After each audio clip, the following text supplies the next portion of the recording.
Hello, my friends, and welcome back. Today, we're going to be taking a look at a clip of a fat activist saying not going on a diet is an act of resistance. We're also going to be taking a look at several bonus clips, including one where a fat activist is getting outraged at a weight loss commercial, and another one where someone is saying skinny shaming and fat shaming aren't the same thing again, so be sure to stick around until the end. Before we proceed, please click the like button so that I may apply comb to mustache.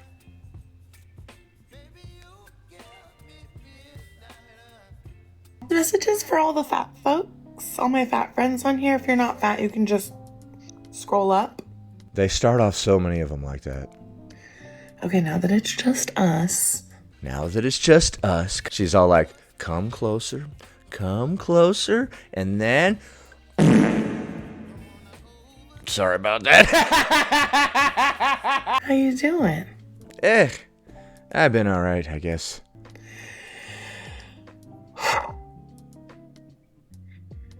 I know. It's a lot right now. Okay, so your lives are also going terribly? It's funny that you assume that about all the people watching your video. You're like, yeah, I know it's going real bad right now. Like, okay. But I want to remind you that this is what we have been preparing for. Diabetes? In caring for our bodies, in... When did we care for our bodies? I thought that was antithetical to fat acceptance. Building community, creating collective care. What does that mean? Telling each other that we look pretty no matter what or whatever? Like, if you're watching this video right now, I just want you to know that I love you and everything's gonna be okay. I don't really need people to tell me that. That's creepy. It's all needed right now. Why? What's happening? So I want you to find some joy, because that is an act of resistance. Being happy is an act of resistance, right? Only a pure narcissist would think that. You would have to think that the world revolves around you and is out to get you to think that you being happy is an act of resistance. Who are you resisting? The whole world doesn't want you to be happy, right? Because they know who you are. You. The fact that you are not controllable and you are not brain dead because you are dieting your life away, that is an act of resistance. The fact that I am not controllable because I'm not brain dead and tiding my life away is an act of resistance. Okay, so in this context, I'm guessing when they say that I'm not controllable, they mean because I'm not dieting. That's why I titled the video this way. And I'm not brain dead and tiding my life away by focusing on diet and exercise. Oh yes, nobody's as free and hard to control as the obese. In my experience, people that are addicted to substances are the easiest to control. And I know it feels hard, but I want you to go outside and smell the fresh air. Maybe put your feet in some grass. You want me to touch grass? Okay, that's ironic. Maybe eat a delicious snack, and remember... Maybe eating a delicious snack is not the answer to all of our problems. Maybe that's what got us into this mess. We get through this together by taking care of each other. By encouraging each other to eat healthy and exercise. Oh, not that part. Taking care of each other means going to each other's pages and telling each other that we look beautiful all the time, whether or not we actually mean it. We just want somebody else to say it back to us to make us feel better, so we also shell out empty, meaningless sentiments. And by choosing collective care. Maybe we should choose individual care, because collectively, nobody's getting us out of this situation that we put ourselves in. Okay, I'll talk to you later, but I just want to remind you, you're incredible. We got this. I am incredible. I'm not trying to be mean or whatever, but there's nothing genuine in compliments that come from other insecure people that are just trying to fluff you up so you will mutually fluff them up back. Neither one of you actually mean any of this. You're just being nice to each other. So, I mean, it's a nice sentiment and everything. But if it's not genuine, who cares, honestly? I especially love the part where she said it's an act of resistance when you experience joy. Like, you literally think there are people out there watching you, and every time you get happy, they're like, oh, like, that is next level narcissism. Well done. Next. All right, now we've got a clip from Fat Fab Feminist, who we haven't heard from in quite a while. Fat Fab Feminist, Fat Fab Feminist, Fat Fab Feminist. You will never believe the song they chose for this Wegovy ad. Have you also checked with your weight? Same. Discover the power of Wegovy. With Wegovy, I lost 35 pounds. And some lost over 46 pounds. And I'm keeping the weight off. Okay. They took This Is Me, but instead of This Is Me, they said Wegovy. Okay, so the music in the background is This Is Me, but they changed it to Wegovy. For context, this is the music video. Oh god, this is terrible.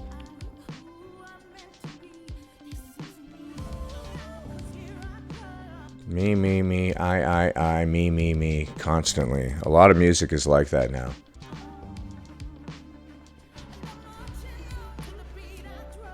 Okay, so we've got a bearded woman walking around all sassy and singing a tune.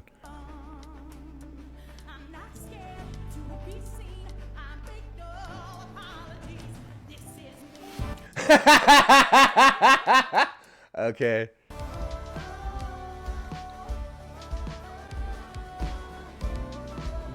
What is this movie, bro? Or this music video? Or what is this? Oh my god, that woman has a beard! Stop her! This guy right here is really pissed off. He's like, what? A bearded woman inside the auditorium? Never! This could never be! From what I remember of this film, it was basically a bunch of people who were ostracized from society. They became carnies because they weren't accepted literally anywhere else. People hated them and feared them because of their appearance, because they looked different than everyone else, right? So this is a ballad about radical self-acceptance. Like, they're like, I don't care if the world judges me. Like, this is who I am. I'm standing in myself. Like, I am comfortable and I'm happy with myself. This is who I am. Right? Okay, so the ballad of self-acceptance was used to sell Wegovy. That's funny, right? That's pretty funny. No? You're not having a good old chuckle about that one? Right? And the person who's singing the song is this bearded fat lady, which, you know, I was eating up because I love fat representation. You were eating up? Do. I'm sorry. I should really stop trying to do that all the time. I'm sorry. Anyways, she's like, this is me, I'm fat, this is what I look like, you know, owning herself. So for Wegovy to use this song in their weight loss drug ad, it's pretty funny, right? showing people who are like talking about how they're finally happy because they're losing weight, it's like, you are sick. Come on. The ballad of self-acceptance is being used to sell drugs that help you lose weight. And then you'll finally accept yourself, idiot. I guess. I'm not even talking about Wegovy itself. I'm just talking about the ad. That is so sinister and evil. Turning a self-acceptance I don't know if I would say it's evil. It is funny, though. ballad into an ad for weight loss, and not even just using the song, but modifying it to go from This Is Me to Wegovy. Yeah, that's next level brilliant, right? That's good marketing.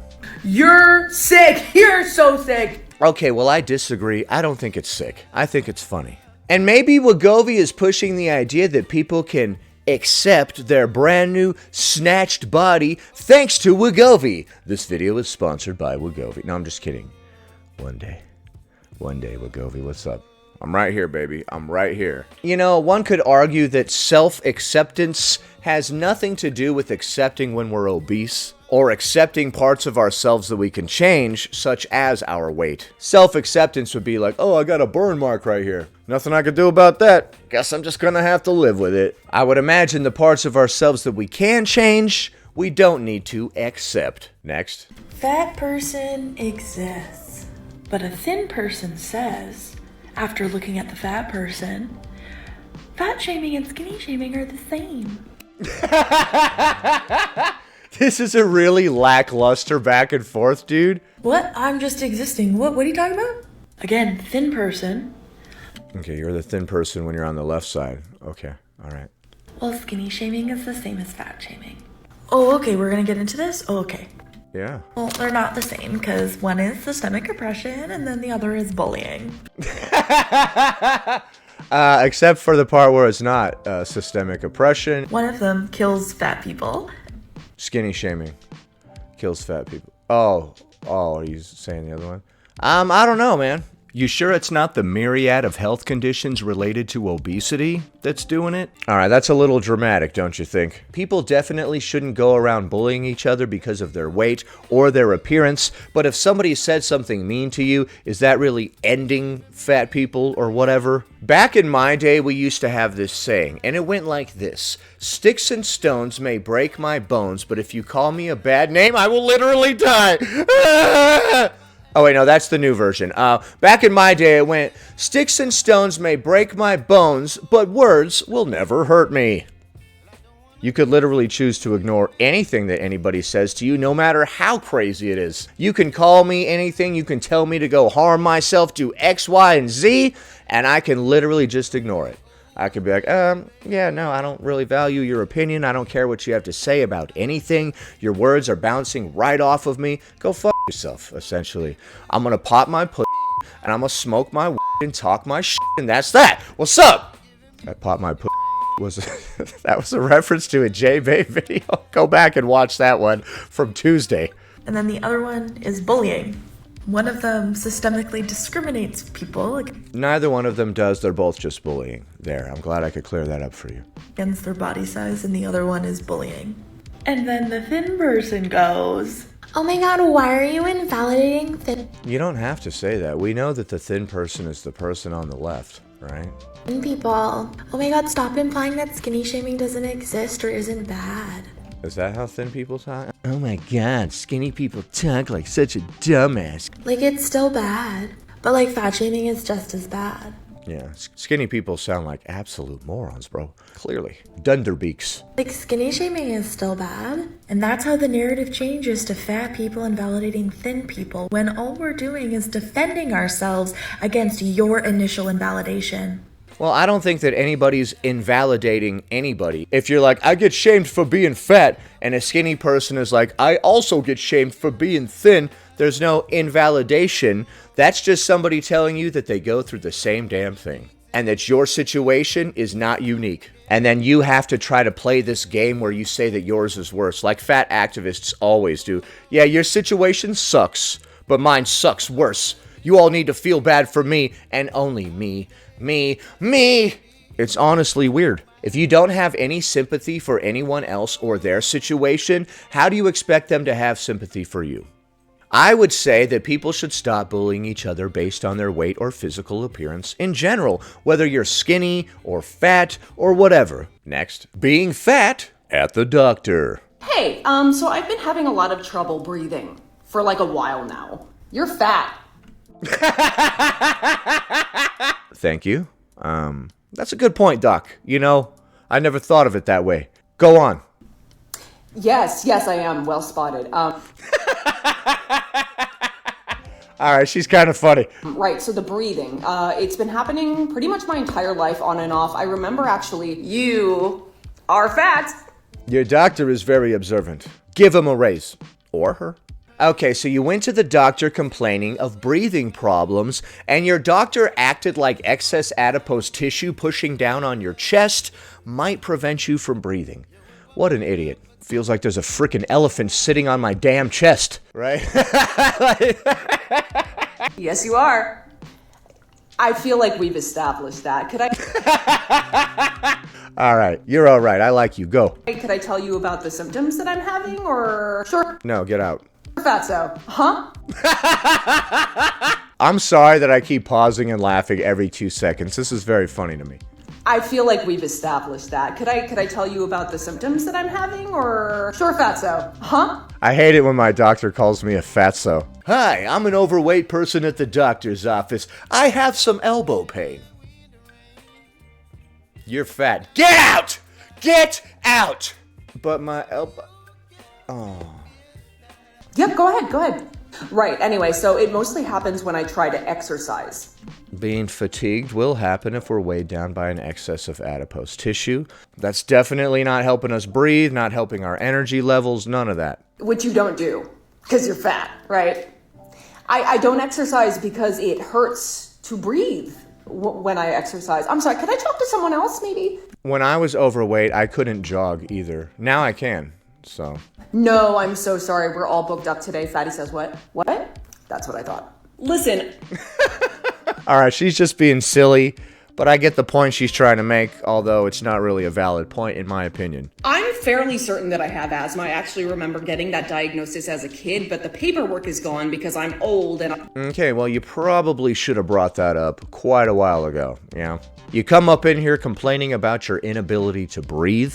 I call you fat about 12 times, which is standard operating procedure around here, and you wait until about the 13th time to tell me that you have asthma. Most people tell me they have asthma after I call them a fat idiot like 8 times or so. Like, hey, by the way, I have asthma.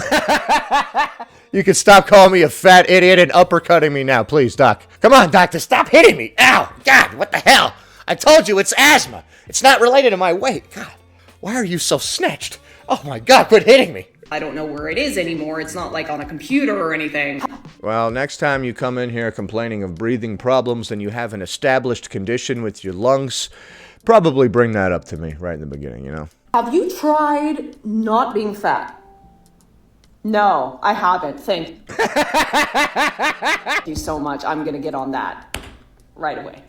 They go in there complaining of the inability to breathe while exercising, and the doctor says lose weight, which is completely insane. What? Of course he's going to tell you that. You didn't bother telling him that you had asthma until he called you a fatty McFatterson about 12, 13 times. You're like, all right, now that we've played this game enough. Hey, Doc, by the way... Also, if you know that you have asthma, why are you going to the doctor like, why can't I breathe when I exercise? You just want to play this weird little game? You want them to blame it on your weight so you can start crying or something? I don't know. We're playing a lot of weird games at the doctor's office. So personally, I disagree with all of the aforementioned, but what do you think? Is it an act of resistance to experience joy and you're not controllable if you're not trying to lose weight? Is that Wegovy commercial sick for using the self-acceptance ballad to promote their product? And will the doctor ever stop telling us to lose weight when we go to his office? Leave a comment below. Happy Thursday, everybody. Anyway, that about does it. Thanks for watching, commenting, liking, and subscribing. And I'll see you in the next one.